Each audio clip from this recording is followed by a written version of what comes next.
Good day, To The Point listeners. Hey, guess who it is? It's producer Ryan coming to you again. Are you guys loving this as much as I am?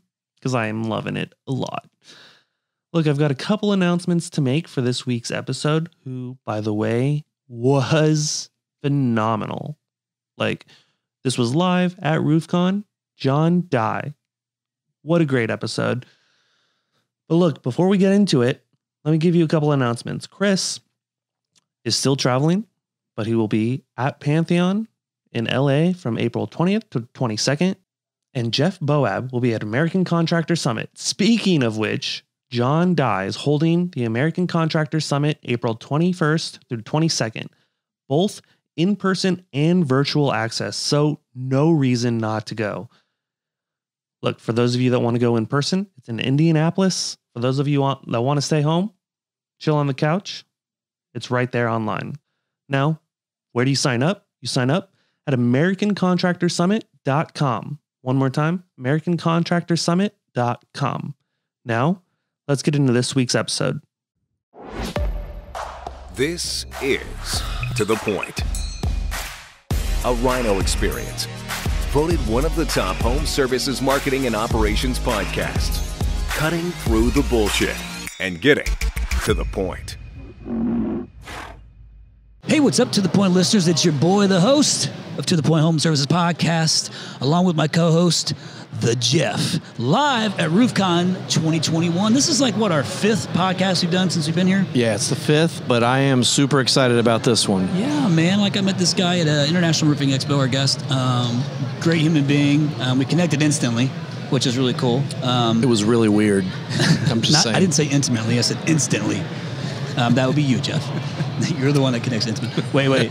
Not saying that's you, John. I'm just saying that's Jeff. That's Jeff. My bad. But yeah, but I'm excited to have him on the show because he's been in the roofing space quite a while. Great history. He comes from my hood, my old hood. He's another Indiana boy. I tell my Hoosiers. Brothers. Are you another Hoosier? What is up with the Hoosiers here? I'm telling you, man. We are just listen. Purdue or IU? Immediate connection. IU. Oh, right. Son of a bitch. I like there it. Goes. I like it. There it goes. Boiler up. Well, there we go. Now we got our first fight. That's all right, dude. That's all right. Fights lovers quarrel. Bring people together. It's either IU or Purdue. You can't like them, but it's one or the other. What about Notre Dame? Where's that fall into the mix? Who's that? Who the hell's Notre Dame? I honestly forget they even exist. Me too. I don't even know who they are. These guys are lame. They're in Northern Indiana. I like none of them. I thought they were Irish. Nobody cares about that. Stupid. Oh my God. Well, listen. This is going to be fun. We're going to get nothing accomplished on this. It's going to be amazing. And here comes Hunter Now we got Ballou. Hunter throwing the beach ball. What's up, Hunter? Shout out. Trying to jack with us. Oh my God. RoofCon 2021. We got shirt cannons going off. Beach balls flying around. How are we supposed to do a show around here? We're supposed to be professional. This is too much fun. I know, man. I don't get it. It's a good time. Can we get down to business? Yes, we can. Let's get down. Let's get down to business. You know that song? Is that TikTok song? That's no, I've heard that song. That's Avicii, isn't it? I don't know who it is, but I heard that song. It's an old person song, Chris. Anyhow, okay, we got my man John Dye on, who's the founder and executive producer of the American Contractor Show. Which, listen, man, that's actually how I found this. You remember that story? Yeah. How I learned about RoofCon was somebody had brought me, or told me about it. Actually, one of our big private equity players that bought a roofing company, the guy who the roofing company I went to meet with, who is now a customer of ours, mentioned RoofCon. And so I just went to YouTube and I looked and I found the show on, I watched it and it was you and Hunter. Yeah. Or Hunter says, you take the T out, it's Hunter. Hunter. And so I watched it and I kind of. Someone called him Andre the other day. Andre? We were in a Chick-fil-A Chick-fil-A drive-thru a couple days ago. He wanted to get some Chick-fil-A before the show started, and so we're in the drive-thru, and he goes, they ask your name, and the guy's standing right there, and Hunter said Hunter like 3 times, and the guy's like, Andre? And so I'm in the driver's seat, so I finally, Andre. Yeah, let's Andre, go. let's go. So Hunter is now Andre, officially. We need to know that. Yes, work on that. Keep that in mind. Thanks to Andre Ballou for putting on the show for us. We appreciate that. And by the way, Chick-fil-A, Tasty. Not endorsed. No. Not endorsed. Do love Chick-fil-A though. We do. Well, listen, man. Thanks for being on the show, and I love yours, man. Like Thank you. like I told you, that's what originally attracted me to all this stuff. Was I kind of got to hear what RoofCom was really all about and its core values. You asked some great questions, and then once I found out you were from Indiana, it was game over. It's game over. So dude, I'm actually excited to have you on. Excited to get your insight, and so what we always do to tee this thing off is just try to let our guests talk about one, how they got into trades, because this is obviously a trade specific podcast. Yeah, for sure. But how'd you get into trades, and then kind of where are you at today? Like what all are you doing today? Yeah, so kind of an interesting story for me. I'm a little bit been in the trades now for a while. Born and raised, fourth generation. Originally from Chicago, though. Fourth generation? Yeah, man. So my father was a GC growing up. He was a commercial general contractor in Chicago. And my grandfather was a bricklayer, mason. And then my great grandfather was a blacksmith. Wow. And that's as far up as I can go. Like, I'm sure I could go further, but blacksmith. He was a blacksmith. That's man. gangster. Like, there's an anvil. That's in my family. That's somewhere. I wish I could get it. I would love to have it on the show. I think it'd be awesome for the set. Cubs or Sox before we? Cubs, bro. Okay. Come on, Cubs. I'm a Cardinals fan, so. You and my wife would get along great. Wait a second. So does this mean that you're Bears or Colts? I'm actually Colts, man. Colts. That's better. That's a better move. Yeah. So by the time my family moved to Indiana, I was like 13. Gotcha. So I wasn't into football yet, and so when I got into football, it was a Peyton Manning era. Yeah. So it's That's all easy. Colts, bro. It was easy. Carson Wentz. Edgerrin James, Marvin Harrison. Oh man, it was such a great time. Yeah. Such a great Those time. were good years. And I miss those years. Don't forget Dwight Freeney. What is it? 0-3 right Well, now? we were texting. Remember, I was tailgating for the first yeah. Colts game for the Seahawks game, and I was with Aaron Christie and the Indy Roof guys, Jim Johnson. All these guys were all hanging out, and Jim Johnson's wearing like a Green Bay Packers jersey. That's not what you don't do that. Yeah, No. he did that during the tailgate at the game. It was very, very obnoxious, but it was funny because you were at another game. I was at the Titans You were at the Cardinals game Titans in game, Nashville. yeah, that was cool though. So I thought maybe Chris is around. I got an extra ticket. We'll see. But That was cool. I appreciate you asking. Yeah, I was in Nashville for that Cardinals game because I was going to go. My original plan was I'm going to go from there up to your top rep. Yep. But I was like, after that, I was like, we celebrated a little too hard. well, that's what happens. That's what I hear happens. Cardinals put a hurting on the Titans to open up the season. Hell yeah. Yeah, they did. That's for sure. That was good for the Colts. But then the Colts still haven't done anything. Yeah, so now it's not really going to matter. But hopefully it matters. We'll see. We'll see. Yeah. because now that they went the opposite direction after that Cardinals game and been tearing it up. I know. So, okay, so let's keep going down your little path here. And then, and if you would, reference the year just so we can kind of see timelines. So 2000 is when we moved to Indianapolis. My dad decided to sell the business in Chicago, moved to Indy. He was going on a different path, trying to get into some ministry stuff, going to seminary. So when he did that, he needed to make some extra cash and didn't want to go back into like full-blown commercial general contracting. His time was limited, whatever else, and he somehow stumbled onto roofing sales. Learned about storm damage, all that kind of stuff, and realized that this was a really easy sale that he can accomplish. And so back then in 2000, it was a little bit different with the insurance companies and the way things were structured, because any insurance work that we had done up until then was very lucrative. And so he knew the numbers were good. He understood that world a little bit. He actually used Xactimate, which is the insurance, the software that they use. Yeah, he used it in the 80s. And I didn't even know that. I learned that recently about my dad. He told me that. I thought that was really cool. That's progressive, man. Yeah, it was like WaterMit on DOS computers. Like I don't even know floppy disks. Yeah, floppy disks, like the big ones. Yeah, that was a whole other world. So, but he told me that. I thought that was really cool because they were still using, they were starting to use stuff back then. But so that kind of led us into the roofing space. And I went kind of a different direction, did some car sales stuff, owned some car dealerships, got married, moved away, traveled around the country, ended up moving to Ohio. And I came back into the industry again, and I started selling roofs because kind of was in the same situation. I had sold my car dealerships. My wife and I had moved from North Carolina to Columbus, Ohio, and I was like, what am I doing to make money? And one of my buddies happened to GM a roofing company, so I went to work for them and got in right as a storm was hitting. Got into the storm world. Became an order taker. I signed That's 9 not sales, contracts. John. I know. I was proud of it. I signed 9 contracts my first day out, and I'd never done that before in my life. I'd never sold roofs. Felt good. It just felt good. Yeah, it felt sure. real. Like I made stupid money in one day, and I was like, oh, this is cool. You're like, this yep, is me. I could do this. And so kind of my story is a little bit different, though, because once I started to get these insurance companies to give me their scopes and do all their stuff, what a lot of the sales reps were doing was they were just taking whatever the insurance company gave them, building the roofs, doing all the trades that were involved, and then, you know, figuring out their numbers later. Like, they were it was a really weird sales cycle that when I saw the numbers, I'm kind of a detailed guy when it comes to estimates. Like, because I grew up around change orders and money and, you know, watching like how people can do things. And the golden rule in contracting as a child, listening to dad talk and mom, you know, about stuff is, and this is probably my grandfather taught my dad this, and my great-grandfather taught my great-grandfather or my grandfather this, but you don't work for free, right? You get paid for all the work you do. And so as I'm going through these estimates, these Xactimate estimates, which I didn't know what they were at the time, I just saw line item estimates. I was like, why aren't they paying for everything? And so I started to ask the insurance companies, hey, I need drip edge, I need this, I need that. And what I was doing was I was supplementing, and I didn't know what that meant. I just knew that I was trying to get them to pay and add in all the extra stuff, which a lot of times equaled out to $2,000 to $4,000 on each job. That adds up. That's a big deal. It adds deal. up, big deal. So I'm getting the success. Other people in the office start giving me their files to work on, because the sales reps are like, wait, John's making an extra $1,500 on that job in commission. I mean, that's a big deal. I got 10 jobs here. That's $15,000 for me. So they started giving me all their stuff. Turned out I had a little niche that I didn't even know about, that that roofers weren't getting insurance companies to pay for everything that they were doing. So they were doing a bunch of stuff for free and not getting paid for it. So I ended up starting what's known in the industry as a third-party administration company or third-party supplementing company. Got it. And that was like in 2010. So I started to work with other contractors, expanded that out, did a niche into that, ended up getting my adjuster's license at some point, chased a little bit of hurricane stuff, kind of ran this little boutique firm on the side, did a little bit more roofing, built a couple houses, did some other stuff, got distracted, and then finally one day I was actually managing a roofing company, and the owner of the company looked at me and said, John, he's like, you really, really like teaching, don't you? And I was like, I really do, because I was starting to teach contractors how to do what I did. And he said, I want you to make a decision. You either go teach or you run this company.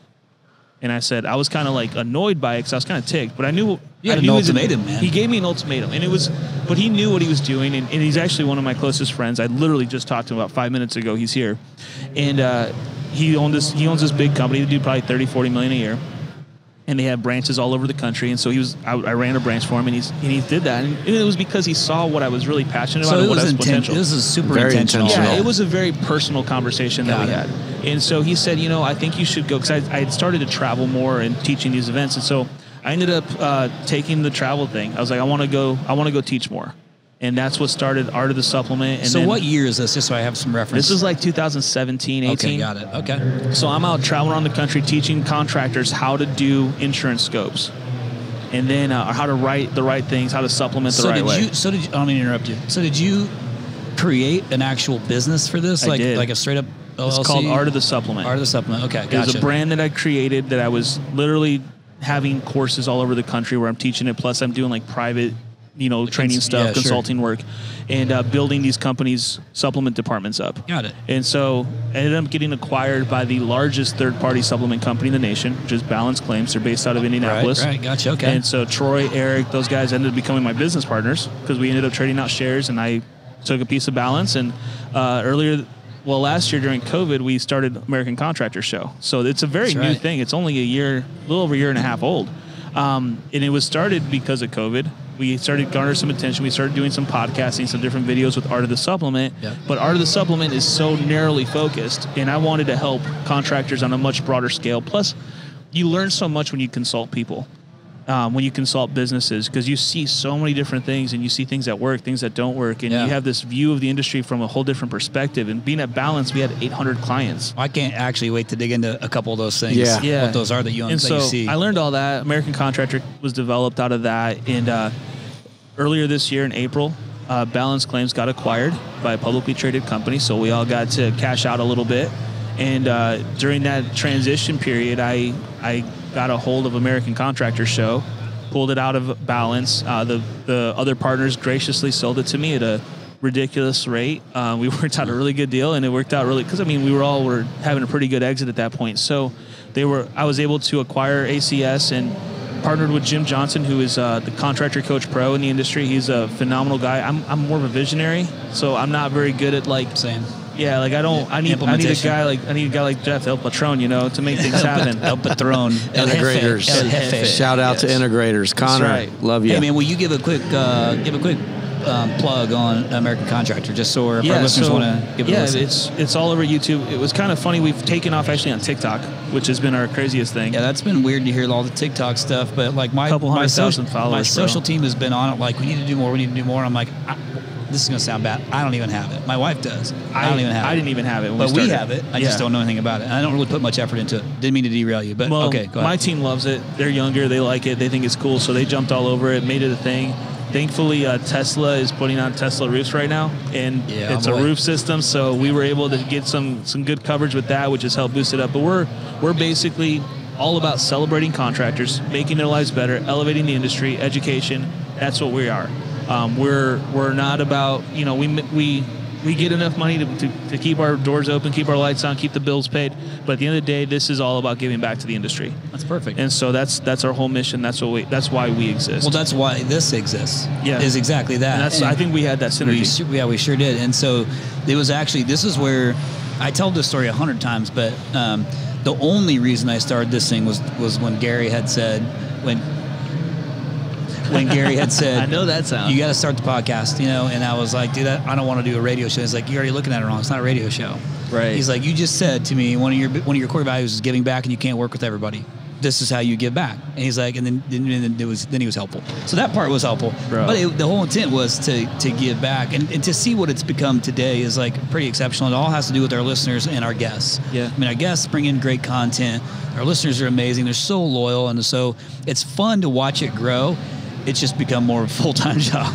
So now I got 2 full-time jobs. I hear you, dude. I hear you. But I'm grateful, man. Like, anybody who's going out and your ultimate mission here is to like give back and serve, and that's what you're doing. Like, I can get behind that always, and I would certainly want to be supportive of it. So congrats to you for getting that thing going. Same, and I can't wait to get you on ACS. Dude, I know. I totally stood you up. I'm like, it's okay. Damn it. So you stood John up. I'd rather you come to Indy anyways, and we do something there. I would love to do that. I will 100% do that. So we'll make that happen. So I want to go back to a couple things, because I want our listeners to be able to get some good takeaways from this as well. Absolutely. And because you've been in business and you've also worked with a lot of businesses in this industry, you talked about, you're going in, and the reason this whole consulting thing worked out for you is because you're finding where there's misses. Right. Or you're seeing like different issues that companies are having. So what were some of like the common things that you were seeing from these guys that they were missing? So I'm going to tell you the biggest part of our industry that I believe is broken.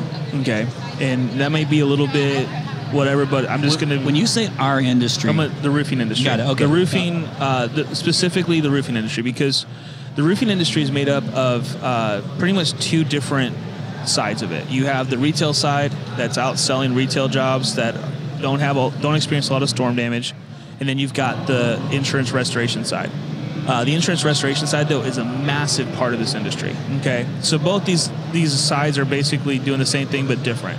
One side basically replaces a roof. One side is me. One side is not me. Yeah, there you go. Yeah, that's pretty much it. So one side's going to replace a roof when they need it. The other side replaces a roof when they don't necessarily need it, but they do need it. What if you just did both? Newer. What if you just did both? You can, but the problem is, so when there's a storm, for example, it's a different skill set. It's a different skill set, and it's a different sales cycle. There's a different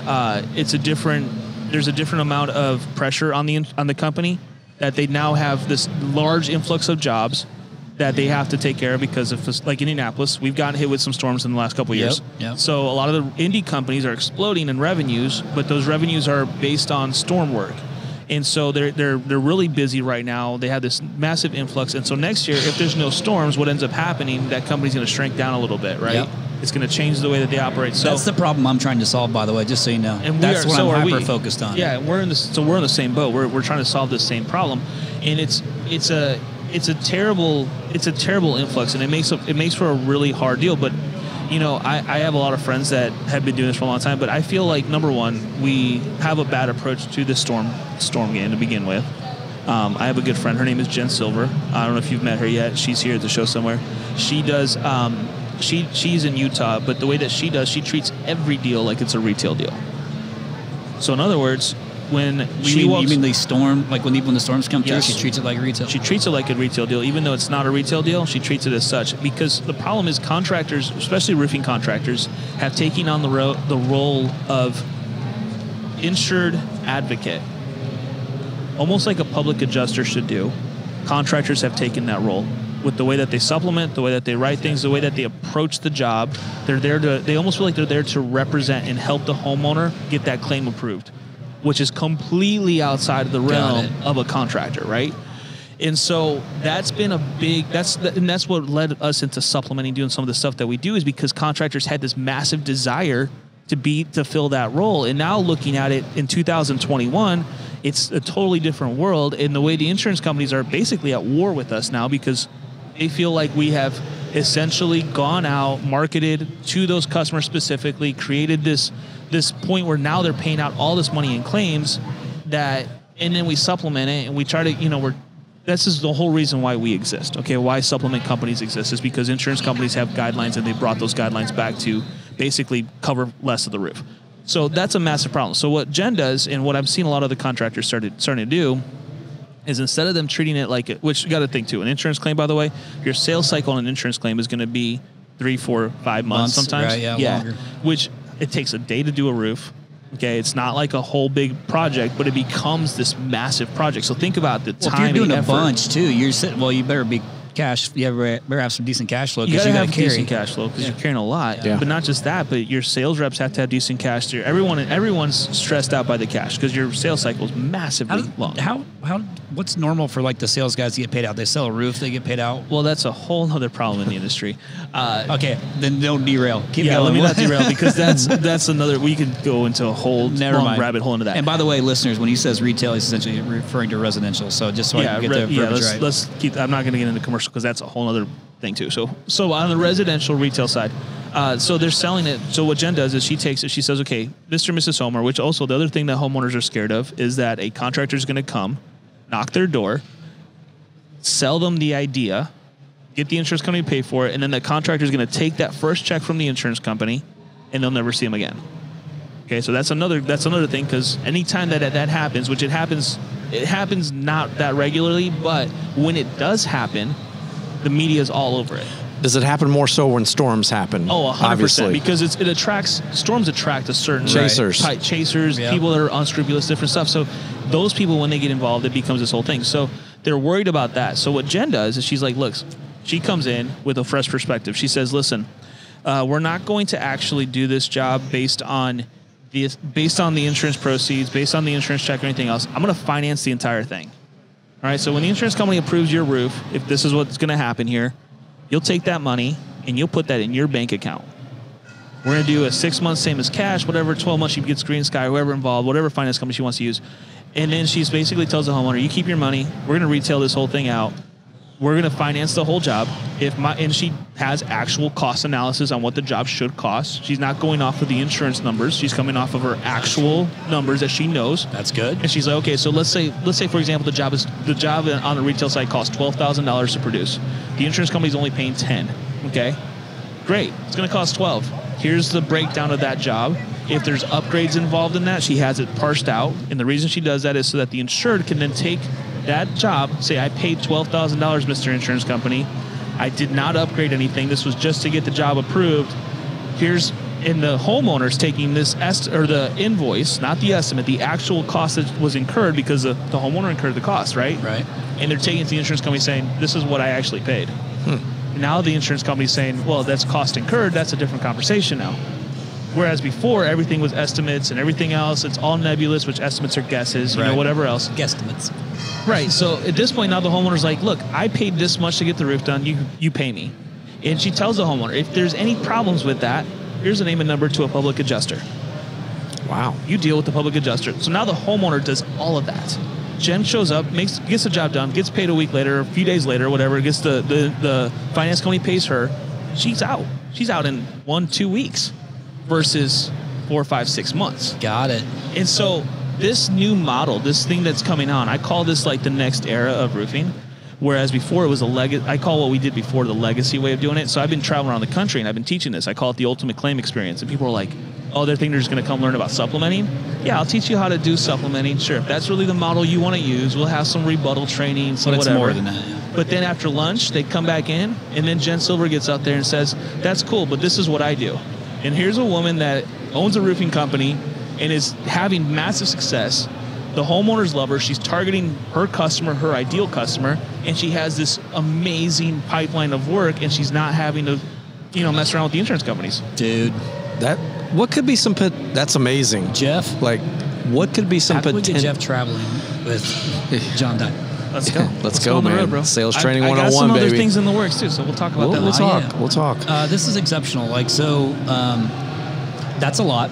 I'm sorry, that was probably a lot. No. I'm saying what you're explaining is a lot for an owner to think, like to be able to think about. It's a paradigm shift. When you're still probably the majority still wearing multiple hats. Right, but the owners that grasp onto this concept, like I mentioned it slightly during the marketing breakout, and I don't even know how I got onto it, but I said something because I'm excited about this. I think this is actually really cool. Well, it's super clear. It's super clear. I feel the passion. I've had like 5 or 6 people be like, "Where's Jen? Where's Jen? Where's Jen? I want to talk to Jen." That's awesome. That's cool. And I'm like, so Jen's been hanging around talking to people about this the whole show, and it's been really cool to watch this happen. Does Jen work for you? No, she has her own company. She has her own company. Here's the thing, dude. Like, and this goes back to my core belief in what we are all about.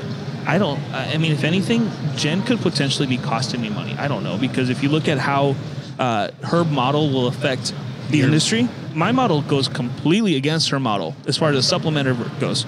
Supplementers, they probably don't want contractors doing this because that really puts them out of business. Yeah, that's right. I guess that would be. But you know what? I don't care. I want the contractors to be successful. Rising tide raises all shit. That's 100%. it. So people looking at this model, like I'm sure people are going to be listening going, wow, that's a paradigm shift for me. What are some potential pitfalls that they might encounter? And this is where contractors get a little bit sketchy. And I think it's a mindset thing. Yeah. Okay, they've been doing it this way because of a scarcity mindset. They think, okay, well, they think, well, why would that homeowner want to finance it? They don't not want that. They don't want this. They don't want the other. When in reality, they're not thinking in terms of what a consumer really wants. They've never given the consumer that option. They've just always done it this way, and they think that's the way it's got to be done. And it's such a wrong mindset. But if they do run into a pitfall, what's a pitfall? Maybe they don't get their credit approved. Okay, so at that point, maybe you have a legacy program that you can use that does it the old way. Okay, that's really the only pitfall I can see they run into. If they have a credit issue or they have some other reason why the job wouldn't get approved. But at the end of the day, though, for Jen, she just turns them down. She says she turns down about 25% of the work she does because she knows that job, even though she can go down the legacy path, the amount of time it's going to take to do that job is going to cost her money. Love it. Got it. One thing you said that always drives me crazy is when somebody says, well, this is how we've always done it. Right. That's the mindset here. Well, that's where, like I told you, man, when I went to IRE and I was just kind of listening to people talk and hearing and going and listening to some of the different marketing companies and going and visiting different vendors. I came back, or Jeff and I were there. I was saying, I feel like it's so behind than what we're used to, and that's what really led me into feeling like I could genuinely make an impact. Like, from a lead generation standpoint, yes, mine's going to be retail focused, and we're already doing exceptionally well at it. But what I'm learning from this is that it's the adapting, like people wanting to adapt and do it. And I put this in my presentation the other day, and I believe it, and I talk about it in my own company, and it's a simple little phrase, and it says complacency has no vacancy. We always got to be moving forward. I don't care what it is. Like, I also say no 0 days. On a lot of our swag, we have no 0 days on the back. And what that means is that I don't care what it is. Like, everybody's learning a lot of shit here. And there's no way you're going to even retain 60% of the shit that you got. And you certainly got to go implement all of it at the same time. But you got to do something every day. And even when I say no 0 days, it's not even always just professionally. It's like even personally. Like, hey, don't hit the fucking snooze button that morning. Get up and go do something. But for God's sake, don't be complacent. That's when you start to get your ass handed to you and you don't keep moving forward. And those that aren't are going to keep moving past you. So, but all this stuff that you're sharing is just a whole nother level or layer of things that we don't even talk about, that you have to focus on as a listener, because they're contractors. Right. I'm not. I've only I got one job to do, and as a digital marketing company and that's I got to bring in new customers for them. That's my job. A lot of shit behind it, but that's just one little piece of what has to be done to continue to grow your business and scale it and scale it profitably. Well, and I look at our industry, and I look at industries like HVAC. I know you're big in HVAC. And I've studied them a little bit, and I like learning more about other verticals. I think it's fascinating to me, and that's what I'm doing here. Like I'm fascinated. Yeah, exactly. Yeah. So I want to go to some other shows too and get to know some other stuff. So we'll probably talk about that too. But I feel as though like the roofing industry as a whole is still very antiquated. We're still doing things. I mean, the way that we're doing it today is the way my dad was doing it in 2020 2000 when he got into the industry. Nothing has changed other than the insurance companies have changed the game a little bit, but the approach that contractors have taken has not evolved. It's the same approach, the same mindset, the same idea. Back then, they didn't have financing options like they do today. Isn't that so frustrating? It's very frustrating. It's frustrating and good. It's frustrating on behalf of them, like on behalf of the homeowners. Yeah. It's very frustrating because they're giving their homeowners a bad product. Yeah. And not only that, but this is where contractors don't understand. Like, based on the old model, like you are going to have a very hard time scaling a business using that model. It's very, very, very difficult. You're right. It takes a lot of cash. It takes a lot of patience, a lot of discipline to make it work. And that's the biggest thing. We don't have that discipline in our industry because we're not really that professionally trained. We're cannibalized. Okay. So, and what I mean by that is, I've heard. You've heard this a lot. I'm sure. I've heard it a ton. It's something I learned actually really quick. Yeah, we cannibalize ourselves all day, every day because of the way that we employ people, the way that we sign contracts, the way we don't W-2 anybody. We make the project manager, who's a sales rep, do every part of the job. So what do they end up doing? They start their own company using the exact same tactics from the company that they just learned from, but even worse sometimes. And so it's like this whole... We talked about this at IRE, didn't we? I don't know. I'm 100% sure we talked about this because then you start talking about... I think you're the second person that had told me that. And then we start talking about how the sales guys get pissed that they're not making the same commission. They'll go off and do their own thing too. That's literally what they do. And so it becomes this cycle of just terrible companies all over the place. And so the second that we become better at what we do, the companies that are better are the ones that are scaling and actually growing. We have a company that's about to do over $100 million after their last acquisition. We call those the 5%ers. Yes. Yeah, exactly. Chuck Toki, the guy that partnered with us on Top Rep, that is one of the sales coaches. I mean, the company he comes from, they're like $180, $190 million a year, and he helped build that company. He was a VP of sales there. And so, but you look at their model, it looks nothing like the rest of the industry. I got to meet him, by the way. Is he coming to the thing tonight? Possibly. He was here last night. I wish he could have met him. Well, he was here yesterday. He reached out to me to connect, and I mean, obviously here it's like difficult. I get it. I wanted to we can connect with him. All right, cool. No, I'll make sure that happens because I'm very close to him. So he's a great guy. But his whole model is the same way too. Like what I just said, that's literally the way they do it at the big company. That's literally the way that they do everything. That's the way that they process things because they know that money loves speed and that it's got to go fast. It's got to happen. You can't be sitting around. Like I got guys that are walking around here. They told me that they were phenomenal sales reps and they did like $1 million in sales in roofing sales. And I'm like, come on, $1 million a year? Like that's weak. That's weak, man. Like there's one guy walking around here I know that does like 8. Damn. So I mean, like at the end of the day, one sales rep does 8. And I'm like, this is actually a very, very easy industry to make a lot of money in if you know how to do it the right way. Help me understand this real quick, just for our listeners' sake too, because we have a lot of guys that there's actually a ton of crossover between like what I'm going to consider our world, which is HVAC, plumbing, electrical, and roofing. We're noticing there's a ton of crossover. Totally. So with like guys who are going out and doing AC sales or furnace sales, it's essentially the same thing as roofing sales. Yeah. But what does a guy who sells $8 million, like a sales guy, typically make? If you're doing $8 million, you're probably going to make 4 or 5, maybe $1 million a year. No shit. But an $8 million person is like grind. That's 1%. Hard to find. Yeah, that's top one of one. Got it. Okay. So, but what's more average? If you're doing $1 million a year, you're probably going to take home about 80. Okay. 80 to 120. And that's a decent living, man. And honestly, $1 million in roofs is literally like 100 jobs. Got it. It's not that much, and 100 deals is pretty easy to get. Yeah, so then I would take the 100. Obviously, take the 100. That's 2 deals a week. Yeah, so it's 2 roofs a week. Come on. Drill down. That's exactly how I would look at it, and that'd be my KPI in place. I'm like, what I got to do to hit those numbers? Except then I would double it. Chris is already doing the math in his head. But that's the magic number for every sales rep. Every sales rep wants to make 100K. Yeah. 100K. How do I get to make 100K? That's a no-brainer in roofing sales. I think that's the barrier in sales. Everyone thinks everyone's making 100K. Everyone thinks 100K is the magic number when it's really not, but everyone thinks it is. Well, I mean, that would.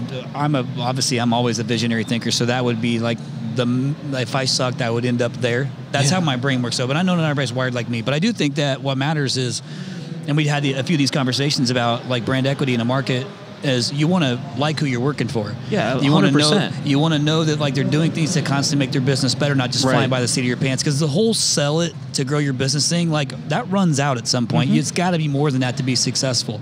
So what I'm learning is like this cannibalistic nature of the business actually could easily be solved if they started to focus more on working on the business versus in the business. You know what I mean? Well, I look at guys like Dustin Biegler, Apple Roofing. Yeah, Apple. Okay. Yep. Apple's one of my best friends in the industry, right? He owns 60, 70 trucks that he owns, that he leases to himself, to his business. He owns them in a leasing company that he then leases to himself. Smart. Every sales rep has good CPAs. Yeah. Oh, 100%. He has some phenomenal CPAs. So every business or every sales rep, has their own truck that they get from the company. They are W-2 employees. They have laptops, cell phones. Everything is company given to them. They're employees. Yeah. And they're happy. Yeah. And they make their top producers maybe do 150, 200 a year. And I bet you has minimal turnover. Minimal turnover. Jeez. Great Coincidence? People. Nope. No, we know this. And that's the thing. Like, we know it exists. But then you look at every other company where if I'm a sales rep, I have to buy my own truck. I got to wrap it. I'm using my cell phone. I'm using my laptop, all of my own equipment, my ladders. Maybe the company gave me access. And some companies I know charge their sales reps, which are actually contractors, their own independent contractors. They have to run their own business, their own taxes. Pay their own taxes. Then they get in trouble with that. And so like all those things just add up to like the perfect storm of, because sales guys are not good at paying taxes. It seems short-sighted to me. Like from a business owner's perspective, this is going to sound bad, but I don't mean it bad. I actually want to control that person in my job. Well, that's what they want too, though. Most of the time. Who's the sales they? rep? Okay, gotcha. The sales rep wants that. They want to control their own thing. No, the sales rep wants someone else to control their stuff for them. Gotcha. I see. So they just want to be like, yeah, here and go do. Like you take most of these sales reps and you put them in a position to where they have a very, very easy track to run on. That's very defined. You just put you on the track and you go down put some blinders on, focus on your job.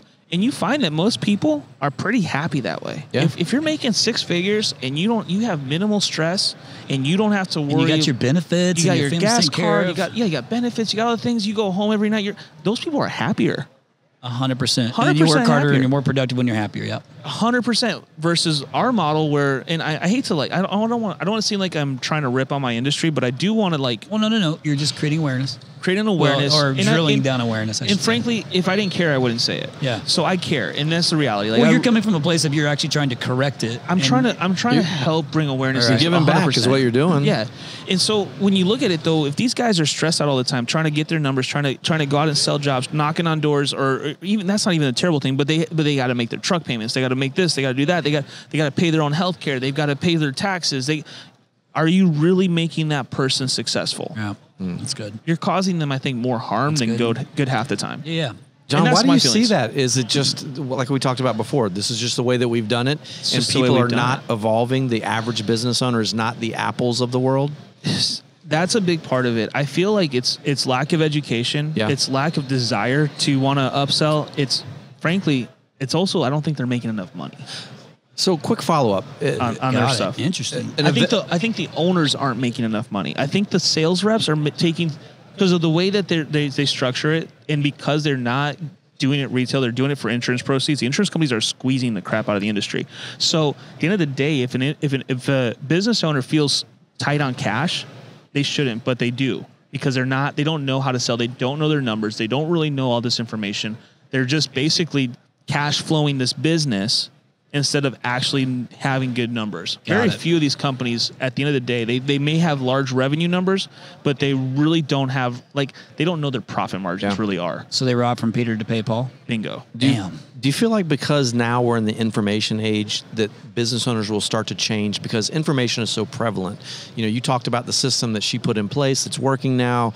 You've got podcasts, you've got mastermind groups. Do you feel like the industry will start to turn because information is so readily available? I feel like part of the industry will start to turn. Yeah. And there's a part of it that's really hungry for this. They're ready to go. And those will be the most successful. Yeah. 100%. There's another side of the industry that will probably never embrace it. And that part of the industry always goes out of business. You know what's interesting is we kind of have to have that. You actually kind of 100%. have to have that. You got to have that balance. And so it's unfortunate and it's sad, but it's what it is. It's the reality. That side of the industry is probably never going to evolve and become the side of the industry.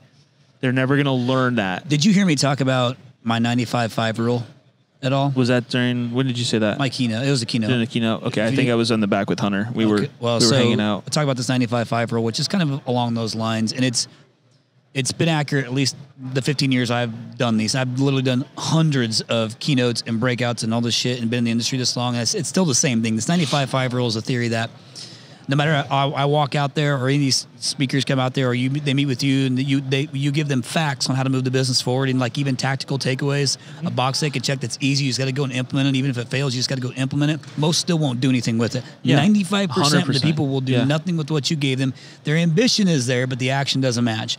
But it's the 5% that do are the ones that become the most successful. And I didn't say the biggest. I just said the most successful companies. And that's measured so differently. 100%. What gets measured gets managed. So I'm on board with that. And I think that, but in some odd way, in order for the 5%ers to continue to be successful, we still need that 95% to not do shit, which is kind of weird. I want everybody to do it. It's just that I know over the time that it's just not the way it works out. I wish that number would start to go from 95 to 90 to 85, and then everybody could do it. But it's not happening, man.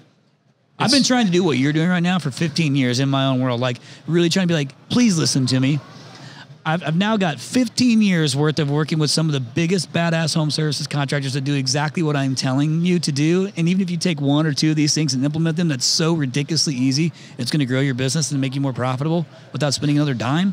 Well, and people still don't do it. You know what? And I think part of that too is there's a lot of people that have approached this space like that. What we're doing with bad intentions, sales mindset. Yeah, exactly. And so there's RoofCon and then there's other stuff. 100%. And the other stuff has a whole different approach to this, and they're tired of that, and they don't take it seriously because they've been burned so bad by this other side of the industry. Other stuff approached me, and I went with RoofCon. Just so you know. Did you know that? I didn't know that, but I have a lot more respect for you now because I know what you're referring to, and I feel the same way. So, and it's obviously large. Yeah, I know. Yeah. Well, you know what? This year. This is just about as big, if so good, right there. And next year we'll eclipse it. It didn't matter to me. Like, to matter to me was like, who can I ride with that's got my same values? I think there's more hunger now for this than there is for that. Too. So it's getting old. Yeah, it is. It is getting old. Moving on. Just don't say you respect Chris more. Just don't. I don't respect Chris more. Thank you. Everything else, John. Everything else you said, I agreed with. Jeff. Oh, no. Shut up, Jeff. Well, listen, man, we're about 40 minutes into this podcast, but you're sharing a ton of stuff, too. I want to make sure that, that I give our listeners the opportunity to connect with you if they want, if you're cool with that. Yeah, for sure, man. So, obviously, make sure you check out American Contractor. So, the American Contractor Show, but also, like, actual contact info. So, even if it's just an email, his cell phone number is 867-530-309. That's it. Call that number. What's your email, John? Go ahead and share it with our listeners. If they want to email me directly, it's John, JOHN.dye, DYE, at acmediateam.com. acmediateam.com. Yeah, cool. We'll tag you on it. Yeah, for sure. I appreciate that. And, if there's anything we could ever do, like, we want to learn more. We want to share the best things out there. When we learn something new, we automatically vet it, and we make sure it's great, and then we kick it out. And thankfully, we have Contractor Coach Pro. We have Top Rep. We have all these things that are designed to help with that.